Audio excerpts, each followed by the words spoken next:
Rwandan government here challenging us and calling Paul, what did they accuse you of being a terrorist, I think. Well, I'm a terrorist, I'm financing terrorists, I'm a genocide denier, I'm a negationist, I'm a genocide ideologist, everything. And so with that, and with that disclaimer, so that you know the character of the people who are on this podium, I've chosen them specifically because of that character, actually. But I hope you can ask questions at the end of the event, although Paul will have to leave early. So with that, I think that that I'll leave the rest of the program up to Prime Minister Gillade, and we're going to have small presentations by each of the four of us, and then discussion. But the presentation will be no more than 5 minutes, just to get the discussion going.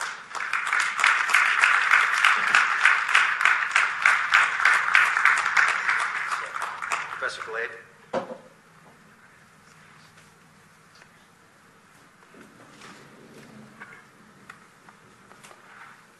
Thanks, Peter. No one hear me. Good afternoon.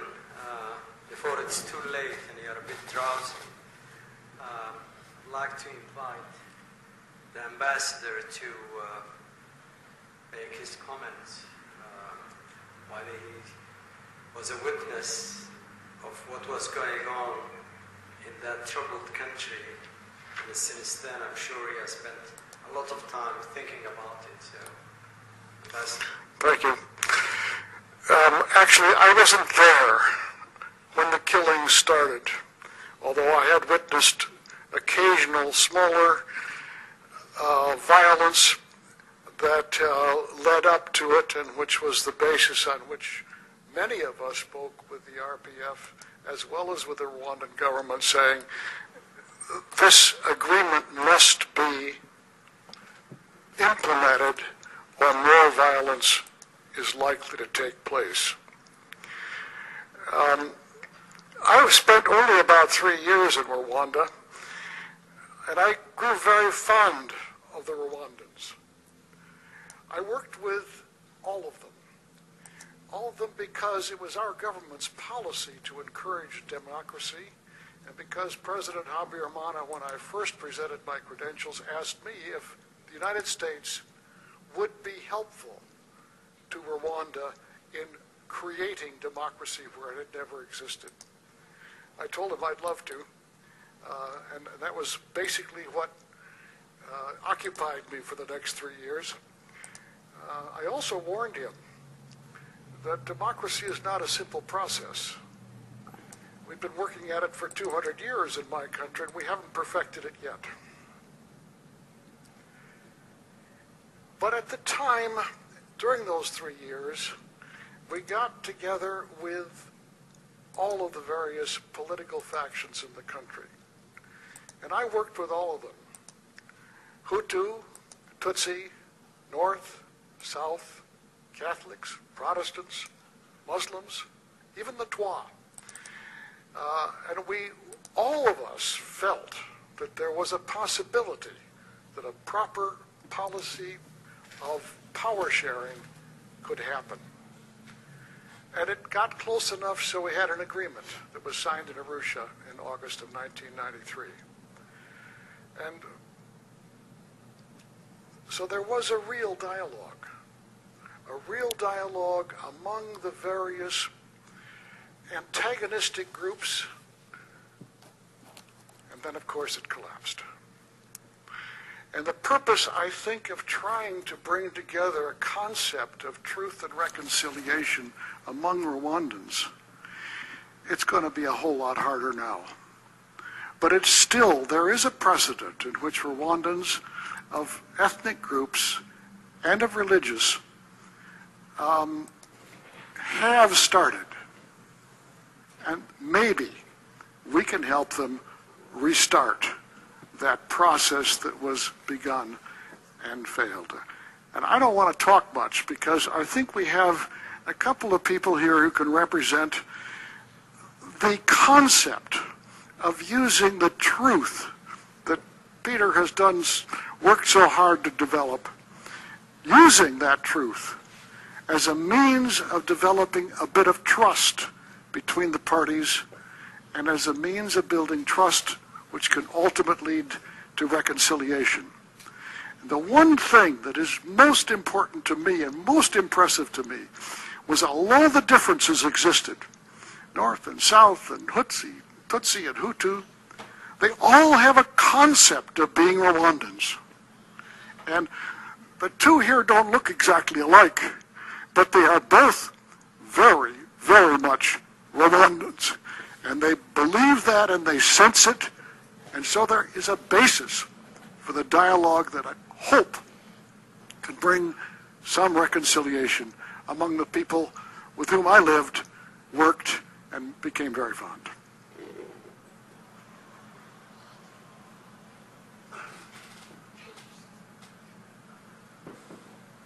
Well, thank you again. I was speaking about 1.5 hours ago. I'm back again since many of you were not here. But me, I have 4 issues to bring to the table. Those 4 issues are human rights abuses before the genocide, during the genocide, and even after the genocide. Another issue is justice, which has been a one-way street. No. The winner's justice. The third one is the freedom of press. Rwanda is a country where people are not allowed actually to speak out to their mind, to tell what they feel like telling. The fourth one is political space. Political space is completely locked. You can get in. And the only excuse is that we cannot allow political space. Development is enough. You feel satisfied by development. And development without being able to vote for who you want, to be who you want, then that development is more or less nothing, built on the sand, not on the rock.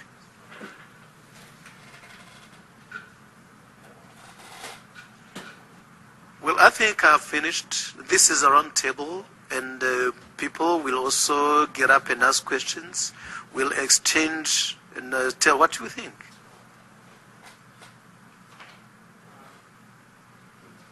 It's my pleasure to now give the Rawlings, Dr. Theo, if you can go to the podium and give your presentation. Not really. I'm not going to. Just keep it. I'm not going to give a presentation as such. I just want to share a few things, just from a perspective of what I have announced recently. Because as you know, on the 1st of October I did give a confession. For those who are Roman Catholics, I'm sure you are very familiar with confessions. Those who are not, you know that confessions about doing something wrong are always very, very, very difficult. But I want to make sure that I mention to you today that it's also something very, very important to do in one's life. But before I do that, Rwanda's history, as my colleague Paul was telling the earlier audience, it's a long history, as I'm sure Ambassador Flatten was able to learn. Our country is much, much older than the United States. We're a country that has been in existence, a nation that has been in existence for centuries. At the end of the 1800s, we became colonized by the Germans when the imperial powers were trying to capture territory for various reasons in Africa. Then at the end of the First World War, we exchanged hands into the Belgian authorities' hands. Then 1962, we became formally independent from Belgium. And since that time, as my colleague was trying to explain to you, even though we've been nominally independent from colonial powers, we've not managed our affairs very well. And so one of the first victims of that independence era, or maybe I should say that there was what, I'm sure when you read books, you'll see what is being described as 1959 revolution. And that is the period when power exchanged hands from Tutsi kings into the hands of a Hutu elite. That's what really happened at the time of 1959 revolution. And because of that, a section of the Rwandan population, the Tutsis, became refugees. So I'm one of actually the generation of Rwandans who were either born around that time or were born in exile, but who actually lived in refugee camps for almost 3 decades. In fact, I did live in a refugee camp until we took up arms against the government of the day in 1990.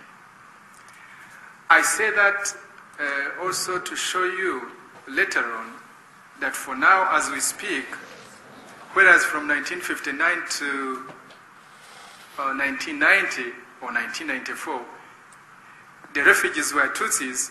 Now from 1994 up to now as we speak, the refugees are now Hutu.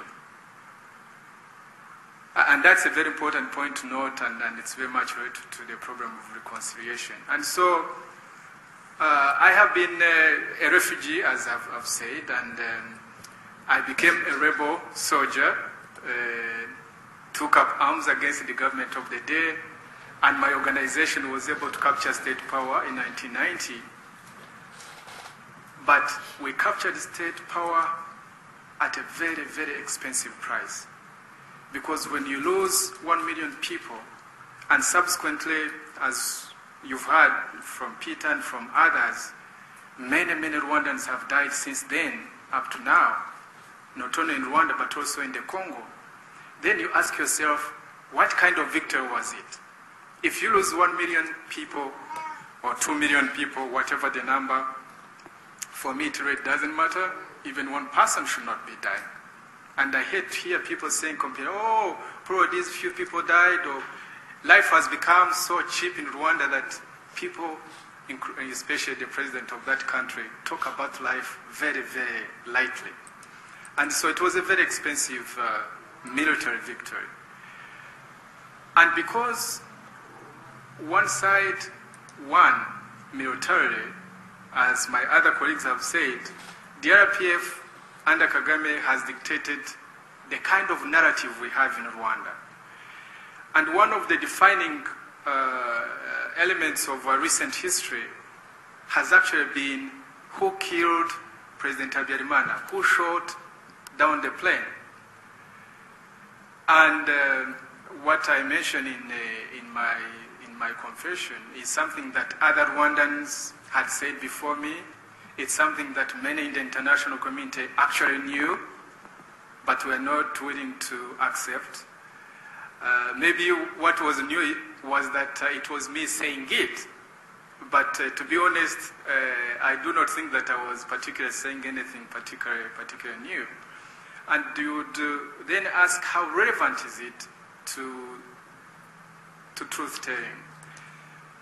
I happen to be one of the members of an organization called Rwanda National Congress that is now almost 1 year old, which is trying to preach this message of reconciliation and healing and peaceful transformation of Rwanda.